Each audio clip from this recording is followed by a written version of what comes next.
Did you get anything on your balls yesterday? That's so funny. You should ask. I know, because we like ad lib and just freestyle here, but I just felt the need to ask. Yeah, well, this is the thing. It's International Men's Day. You got to check in on your testicular health and your chili on your dick. And like, I was doing the good male health thing after I was cooking dinner because I'm a feminist, and I was cooking dinner, chopping a chili. Went upstairs, was doing a wee, and thought, I'll check if I've got ball cancer, and I got a lot of chili on my balls, and I was like, that's tingly, and I was like, is it? My balls are like. Do you shave your balls? No, but still buy Manscaped or whatever.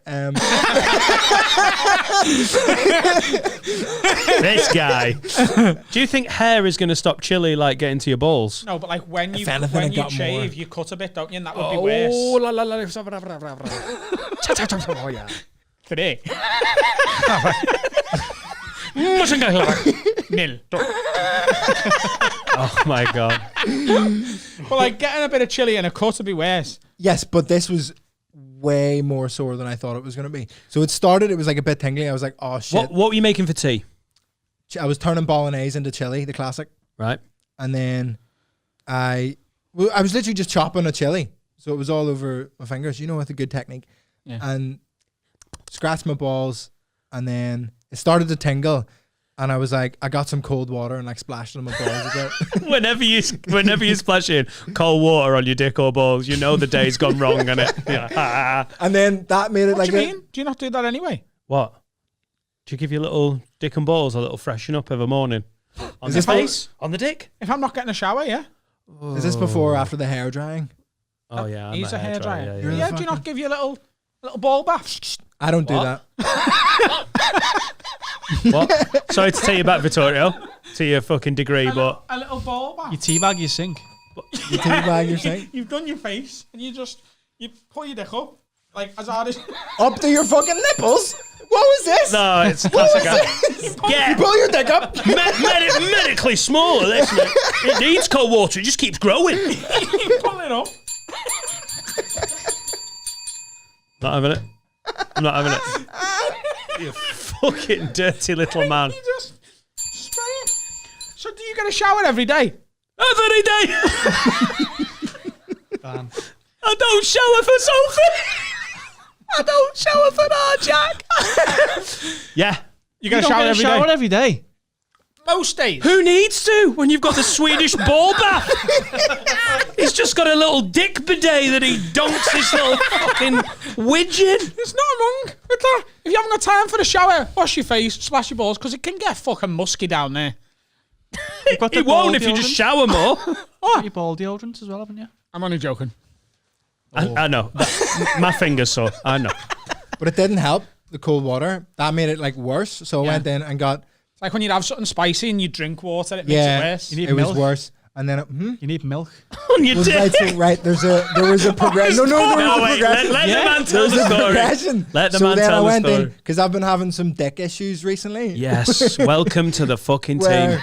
Mine's inactive and his is fucking. It's all right. Because of lockdown, and like I was away from a girlfriend, and I'm like a lot of the time just too lazy to have a wank. So yeah, right. So basically, my dick forgot how to do everything, so it got like super tight, and then I had to like stretch my dick out again. So I thought I was gonna have to get, because it happened to my mate in school. My mate had to get circumcised at like 15 years old because his foreskin was too tight, and I was like, oh fuck, it's happening. Do you know like when you're cooking a sausage and it just bursts out the end, but it's still like, that's what my dick looked like. So you got too much dick for your foreskin, or too little foreskin for my dick. And sorry, you forgot to wank. And your dick forgot to how to get it hadn't been stretched as much. What have you been doing? Just like, do you know when... Just been a summer off or something? Have you ever gone to the gym and you've done too much without stretching first? Right. You end up a bit sore. So when I came back to... pulled his hamstring in his dick. Exactly. Pulled his dick string. Wow. But then it's all... Because I had dick moisturizer in the bedroom, and I was like, that'll fucking solve the... Specifically for your dick? No. But it was like... Johnson's and like Johnson. Safe moisturizer that I was using on my dick. Johnson's for babies. Oh, he's fucking made up with that one. So I went in, got that, again, worse. And at this point, it was starting to really fucking burn. So I was like, Izzy! And I didn't know this, but she'd been like frantically Googling like chili on your balls, like Oh, yes. how to fix it. So she comes upstairs with vegetable oil and Philadelphia. Trying to make a sandwich. I was like, why are you basting my balls? Good fellas. Oh my God. So I So tried at the this vegetable point- oil, but I was like, this just feels like my balls are cooking now. Oh my God. And then we filled a bowl with milk like you would for a cat. And I was just Put your balls in a bowl of milk. I just dunked like a tea bag. I put the milk in first. Semi-skimmed. Just yeah, obviously. Yeah. Lacto-free. Almond milk. You're so London now, darling. Oh, But then cocoa that milk. was like helping a little bit, but it wasn't really working. And then I went upstairs. I was like, I'm gonna get in the shower, and then put the shower to the normal level. But then the hot water was fucking Fire. awful. So I put it to a cold shower and just held it on my balls, and that just basically numbed. I've got to say, Everything. though, you've got to be very, very thankful that you've got a girlfriend. Oh, That if I wasn't- was in you the weren't house- like just like, you know, it's locked down at the minute. You can't really go out for dates. Imagine you'd met someone and you're like, yeah, I'll come round and I'll cook for you. And you're on a second date with someone or a first date. yeah. And you have to say, listen, I'll finish the dinner in a minute, but get the milk, get the olive oil, get the fucking cheese and get your ass up here, girl. This'll be a story for the wedding speech.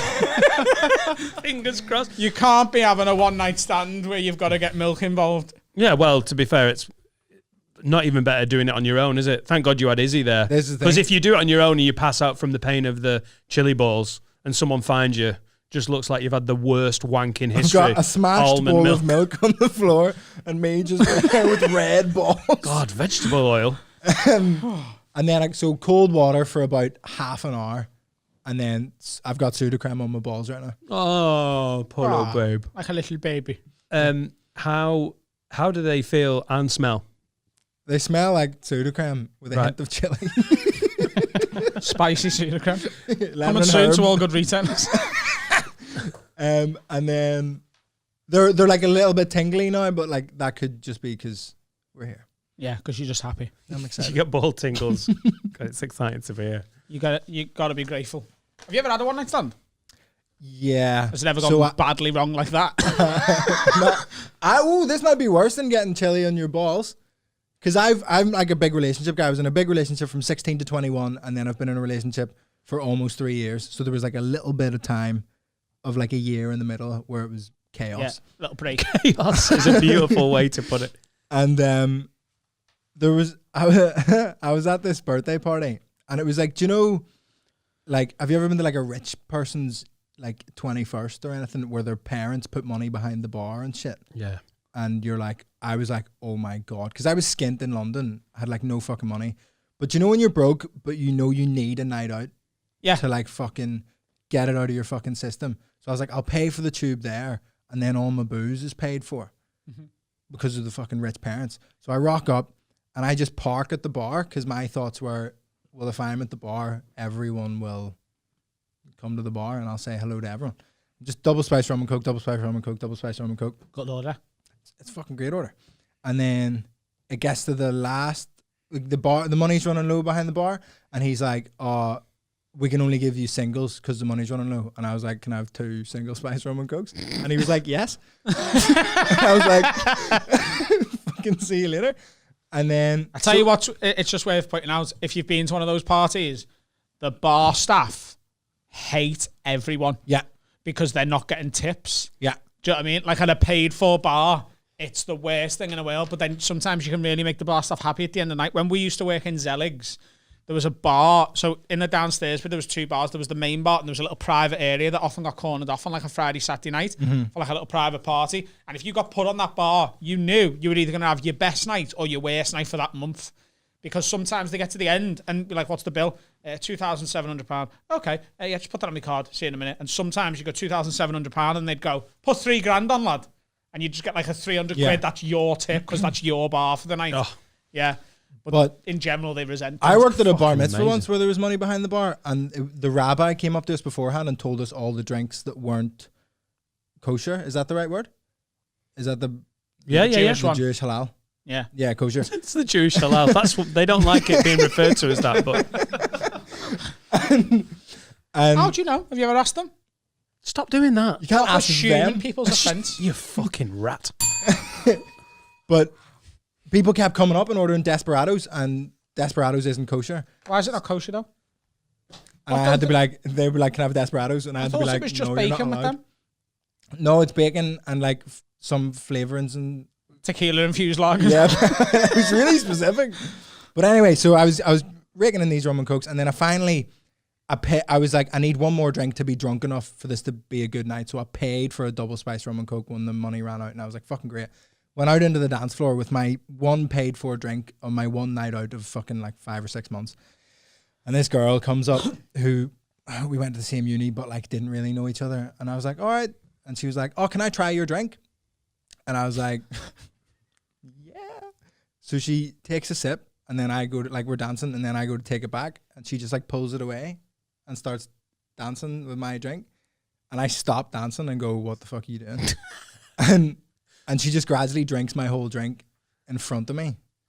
And I was furious. And you haven't even got the money to buy another one. The silence in this room. I'm fucking skint, right?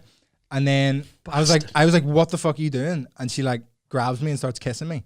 Fair enough. And I was like, all right. Yeah. Okay.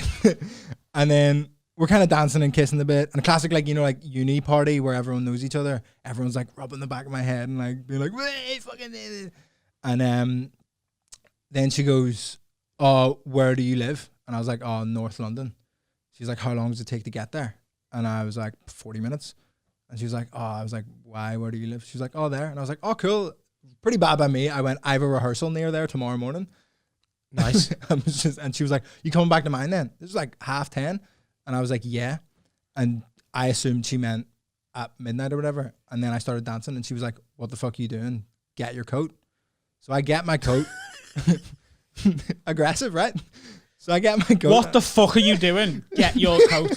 That is a woman who is dying for dick. Assertive. So I grab my coat, and I'm like, happy birthday, see you later. And I just fuck off. And we're walking to the tube, and she starts like grabbing my dick and like kissing me and shit on the way to the tube. And I was like, yo, just wait till we get back to your flat or whatever. Like, it'll be fine. You fucking And then gimp. and then she was like, sorry, I'm really dominating, but you'll find out more about that later. And I was like, in my head, I was like, easy night for me, fucking sweet. And then I'm going to be the lady. but she kept saying this weird thing because I'd done comedy nights at the uni. She was like, oh, you seem like such a dickhead, like on stage, but you're like, you seem nice now. And I was like, why are you fucking exactly? And she's like, you just like swear and say like things you're not supposed to say, and it makes people laugh, but it's not smart. And I was like, what was that first bit? Makes people laugh. Fucking job done. But she keeps going like, so she's grabbing, and then we're on the tube, and she Was keeps, she like, just trying to poking me like and stuff? emasculate you? Maybe it was because like she an wants to egg. dominate you. She wants to make you feel small and like she was doing you a favor. Maybe, but we get back to hers, and then by the time I've taken off my jacket, she's entirely naked, like socks and everything. Just like, you know the bit in Bruce Almighty. Sometimes people where he, forget like, to take the socks off as well, so fair play. Exactly. She attention to detail, top notch. And she like throws me onto the bed, and I'm like, fucking hell. And then she starts like doing the Banging. yeah, Smashing puss. and as far as I could tell, everyone got what they needed from the transaction. And All right, the manager of HSBC. Fucking sexy the talk. world's local bank. I'd left a deposit. And then so I turn over to go to sleep, and then she starts grabbing me and kissing me again, and she was like, I want to fuck you again. I was like, Oh. okay. But the first time as well, there was zero chance of me being on top. She like pinned my arms down and was just on top. And I was like, okay. Do it a second time. Again, everything seems fine. And then I turn over to go to sleep, and she grabs me and flips me over again and starts kissing me and grabbing me and shit. And I was like, what the fuck? Romeo She's done. like, I want to fuck you again. And then What? we start. Third time. Yeah. Hang on. How much time has passed between... Maybe like 10-minute break. Oh, no. Right, do you know, genuinely, do you know when I'm sober, right? Do you know when I'm sober and you're having a good night with a girl? I'm quite happy to keep cracking on until it just won't do anything. Yeah. Right? I'll go and go and go. If I've had enough to drink, Yeah. it's once and we're having a nap. Yeah, one and done. Oh, Yeah. come on. 3 goes. Mate, me and Laura were like, once you're done, that's November.